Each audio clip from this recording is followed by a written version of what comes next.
Aujourd'hui, une poêle anti-adhésive paraît presque banale.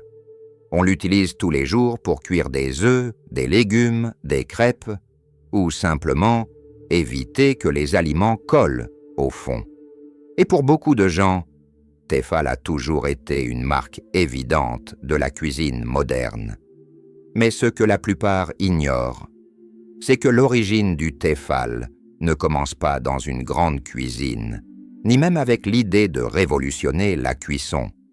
En réalité, son histoire commence avec une erreur, un détournement et une matière qui n'était pas du tout destinée à cet usage. Autrement dit, l'un des objets les plus pratiques de votre cuisine n'a pas été inventé comme on l'imagine. Et quand on découvre comment tout a commencé, on comprend que l'histoire du Tefal est bien plus surprenante qu'on ne le croit. Pour comprendre comment le Tefal est né, il faut d'abord parler d'un matériau bien particulier, le PTFEU, plus connu sous le nom commercial de téflon. Le téflon est découvert dans les années 1930, presque par accident, dans un contexte qui n'a rien à voir avec la cuisine. À l'origine, on s'intéresse à cette matière pour ses propriétés chimiques très particulières. Elle résiste à la chaleur, elle supporte bien certains environnements agressifs et surtout, elle est extrêmement glissante. Autrement dit, c'est une matière qui accroche très peu. Et c'est précisément cette propriété qui va tout changer. Mais à ce moment-là, personne ne pense encore à en recouvrir une poêle. Le téflon est d'abord un matériau technique, industriel, utilisé dans des contextes très éloignés du quotidien domestique. Pendant un temps, il reste donc un matériau intéressant, mais pas encore un objet de cuisine. Et c'est là qu'entre en scène un homme nommé Marc Grégoire. Marc Grégoire est ingénieur en France. Il travaille sur différentes applications techniques et il utilise notamment le téflon pour réduire les frottements sur certains objets mécaniques. L'histoire la plus célèbre raconte qu'il a l'idée d'appliquer ce revêtement sur un objet du quotidien à la demande de sa femme. Pourquoi ? Parce qu'elle voudrait une poêle sur laquelle les aliments n'attachent pas. Et là, l'idée paraît presque évidente aujourd'hui. Mais à l'époque, elle ne l'est pas du tout. Appliquer un revêtement aussi technique à un ustensile de cuisine, c'est un vrai changement de perspective. Marc Grégoire va donc tenter l'expérience.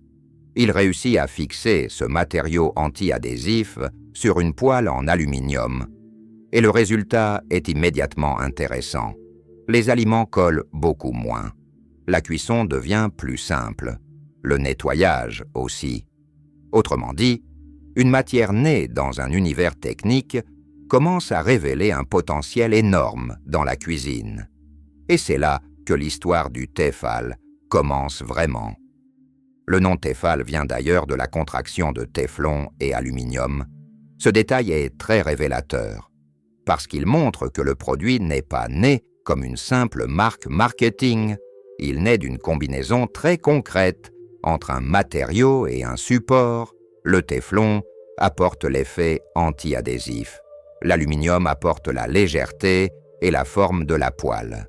Et ensemble, ils créent un objet nouveau. Mais l'histoire ne s'arrête pas là. Parce que le plus étonnant, ce n'est pas seulement qu'une poêle anti-adhésive soit née d'un matériau technique. Le plus étonnant, c'est qu'un objet qui paraît aujourd'hui si évident ait dû convaincre le public, transformant les habitudes et redéfinir la manière de cuisiner. Et c'est là que l'histoire devient encore plus intéressante. Au départ, une poêle anti-adhésive n'est pas un standard. Les gens ont l'habitude de cuisiner autrement. Ils utilisent des matières grasses, surveillent davantage la cuisson, acceptent que certains aliments accrochent un peu. Autrement dit, le Tefal n'arrive pas dans un monde qui l'attend. Il arrive dans un monde qui doit découvrir qu'une autre manière de cuisiner est possible. Et c'est là que le produit prend toute sa force. parce qu'il ne vend pas seulement une poêle. Il vend une nouvelle expérience, moins d'adhérence, moins de nettoyage, moins de contraintes, plus de confort.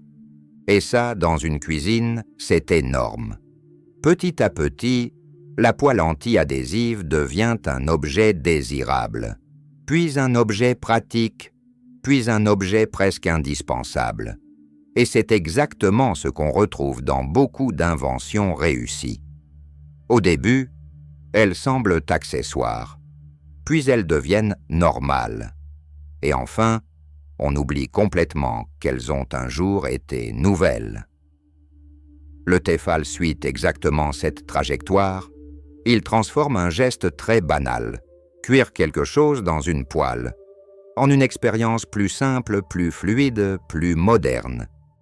Et cette simplicité apparente masque une histoire technique et industrielle beaucoup plus riche qu'on ne l'imagine.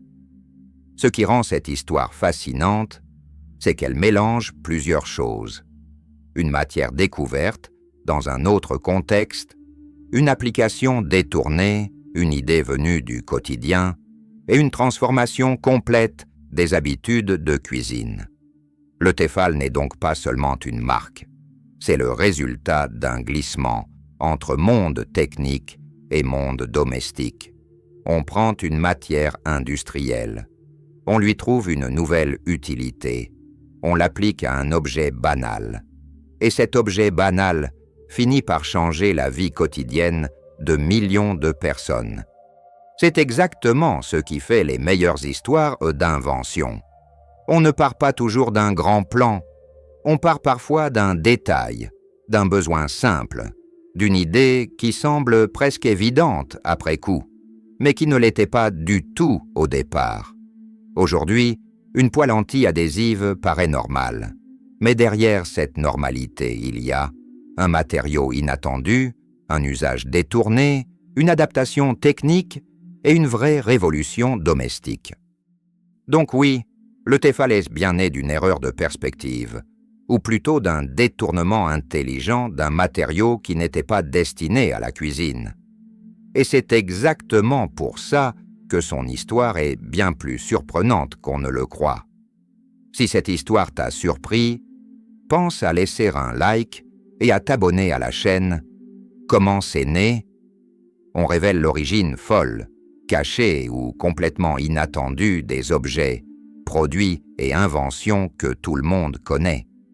Et dis-moi en commentaire, quel objet ou produit ultra connu tu aimerais voir dans une prochaine vidéo? On se retrouve très vite pour une nouvelle histoire.